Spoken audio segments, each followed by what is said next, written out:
Every holiday and free day, Osborne would rush back to Tiruvannamalai, to Bhagavan and his family.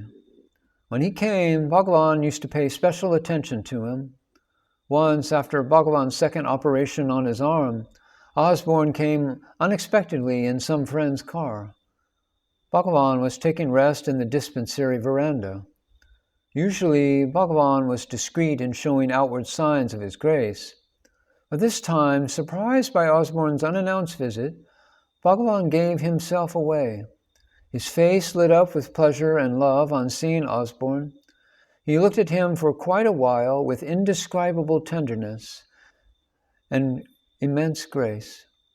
Mrs. Osborne and Arvind Bose, standing immediately behind Osborne, felt that they had never seen Bhagavan look at anyone in such a way.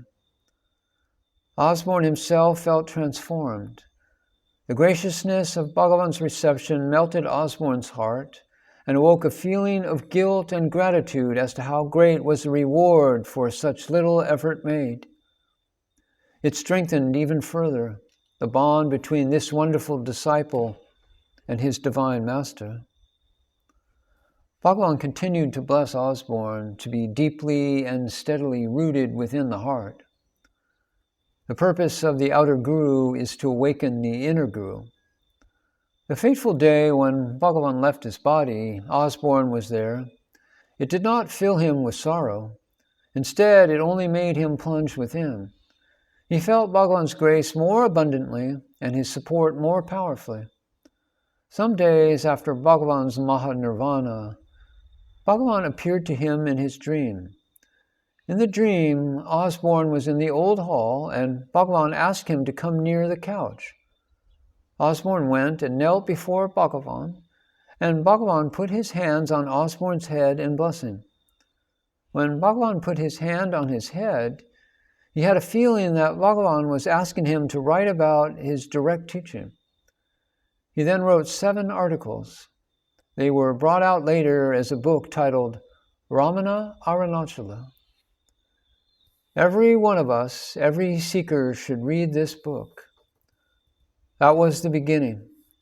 Soon a cascade of books started coming from Osborne, Ramana Maharshi and the Path of Self-Knowledge, the collected works of Ramana Maharshi, the teachings of the Maharshi in his own words, the incredible Shirdi Sai Baba, Rhythm of History, Buddhism and Christianity in the light of Hinduism, Gautama the Buddha, and the question of progress. After working in Chennai for some time, Osborne had to take a job in Calcutta in 1952. During the holidays, he would come rushing from Calcutta to stay in Arunachala and be at Bhagavan's shrine. Osborne had his second awakening in Calcutta. This is how he described it. I was alone in my Calcutta room when I woke up and sat up in bed, and I was just myself, the beginningless, immutable self. And I thought that nothing has changed. There was no excitement, no joy or ecstasy. In the wholeness of simple being, there was the thought that it was impossible ever to be bored. The mind seemed like a dark screen that had shut over consciousness and was now rolled up and pushed away. It is the mind that craves activity and feels bored when it does not get it. The self is untouched by activity and abides in its pristine state of simple awareness and happiness.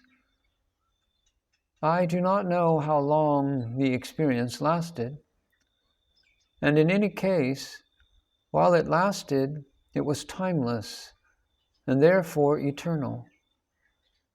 Imperceptibly, the mind closed over again, but less opaque, for a radiant happiness continued.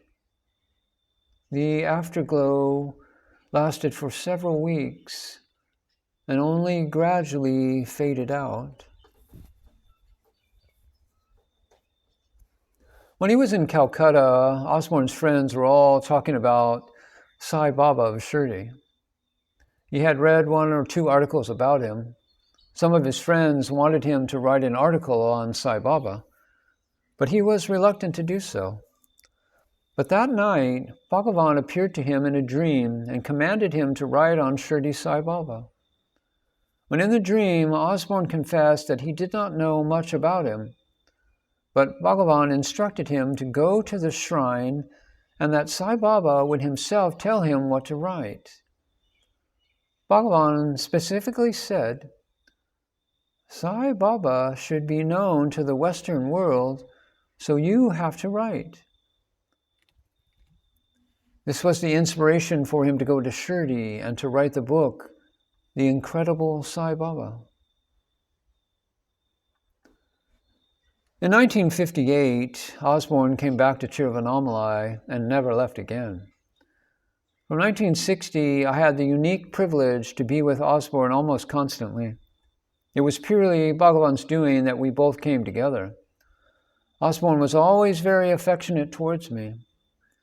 In 1950, when he wrote Ramana Maharshi and the Path of Self-Knowledge, there was a committee of 17 members in the ashram at that time who said that they would publish it.